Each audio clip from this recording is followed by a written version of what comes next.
You ever had somebody slap a $500 fine on your life's work and call it community standards? Because that's exactly how it started for me. Friday, late morning, Karen Whitfield shows up with her French manicure brandishing a violation notice like she's serving papers for the Supreme Court and jabs it against my chest. This eyesore is gone by Friday or you'll face daily fines. She's talking about my dad's 1969 Camaro SS, his pride, his sweat, his last gift to the grandson he never got to see grow up. I didn't even flinch. I just kept polishing the chrome and said, "Actually, Karen, I've spent 15 years investigating insurance fraud for the state. And right now you're checking every box for someone running a scam. If you've ever felt that surge in your gut when a bully tries to push you, you know the feeling I had right then. Hell, you should probably stick around because what came next?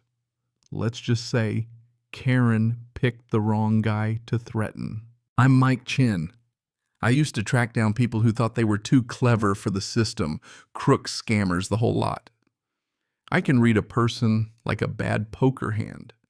Every twitch, every nervous swallow, the way they fake a smile, but their eyes flick sideways. Karen had it all, the scripted speech about preserving property values. The way she wouldn't look me in the eye, her voice a little too loud, like she was trying to convince herself as much as me. But the thing that really set my alarm bells ringing, the Camaro, wasn't just some old hunk of steel. My dad was a Purple Heart vet, came back from Vietnam with shrapnel in his leg and nightmares he never could quite shake.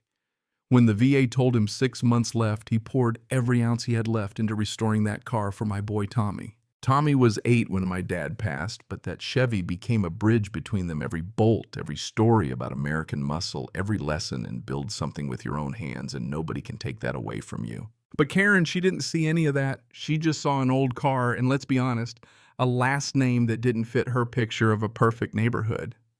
HOA covenants clearly state no vehicles over 20 years old, she said, and I watched Tommy's shoulders sag. The way she paused on Project Car, and the way her eyes lingered on my last name.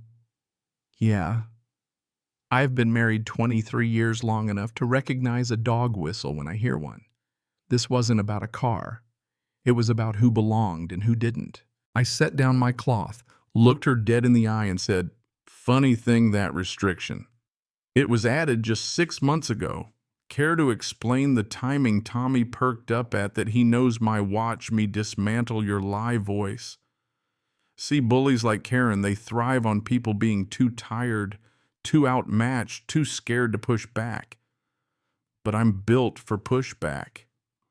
When she blustered, "The board voted unanimously." I didn't miss a beat, pulled out my phone, showed her the board minutes, 3 out of 7 present, no quorum, no legal change.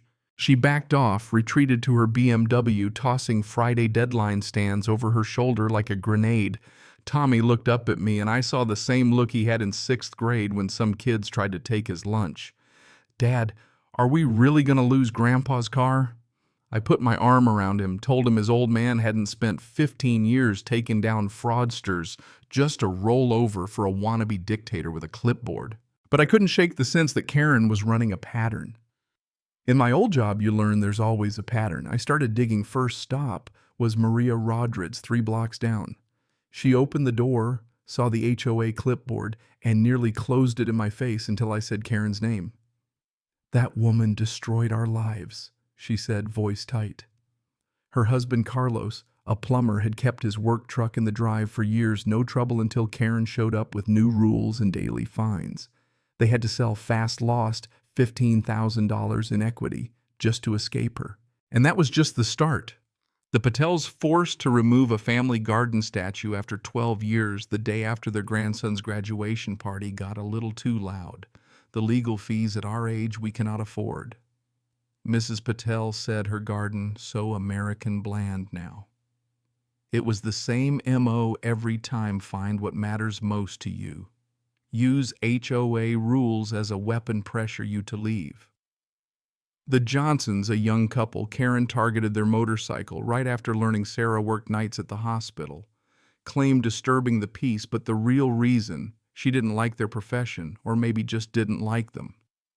Then Karen offered her own real estate company to help them move somewhere more suitable.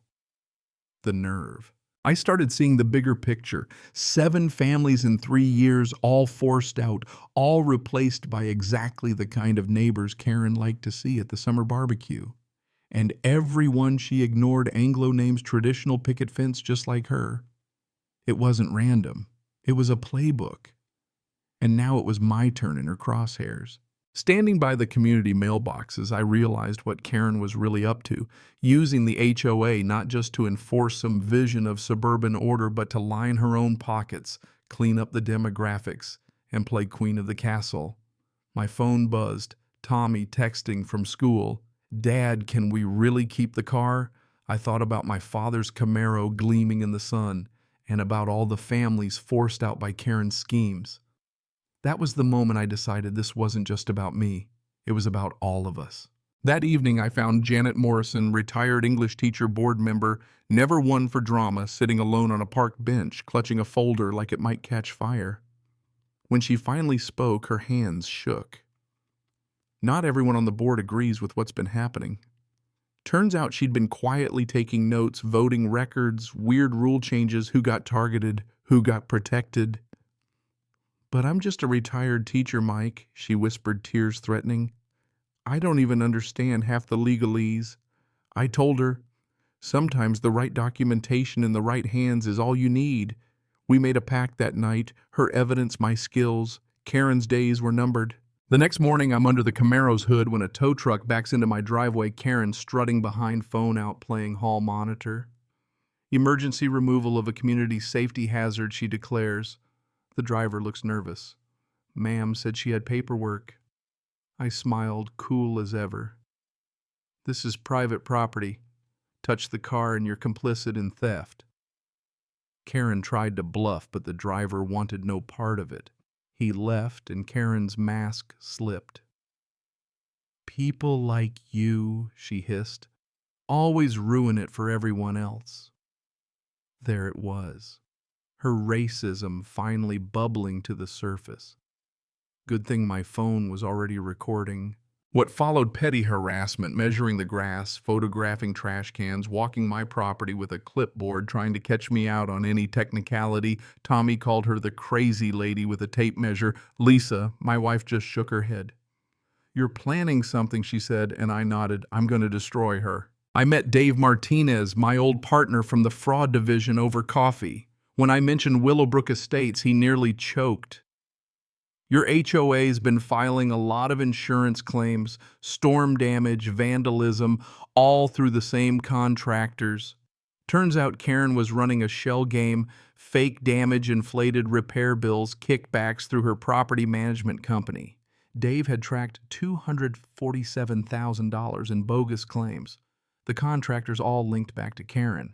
I pulled Janet and her folders of voting irregularities, contractor invoices, proof of selective enforcement. 3 boxes worth painstakingly collected over 3 years. "You really think this'll stop her?" she asked, hope flickering in her eyes. Janet's sometimes quiet heroes make all the difference.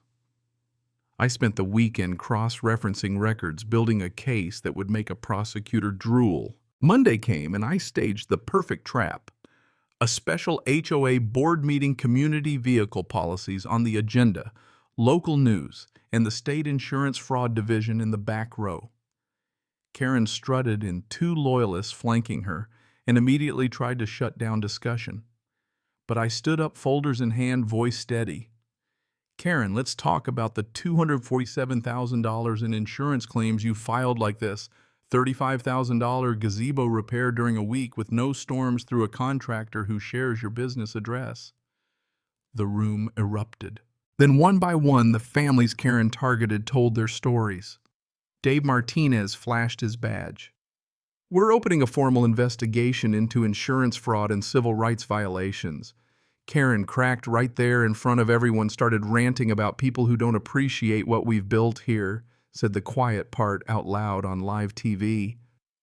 Janet moved for her removal from the board, and the vote was unanimous. 6 months later, Willowbrook was transformed classic car show in the Boulevard Maria Rodriguez's family back as respected neighbors. Patel grandkids playing by their old garden statue, Tommy, teaching his friends about carburetors.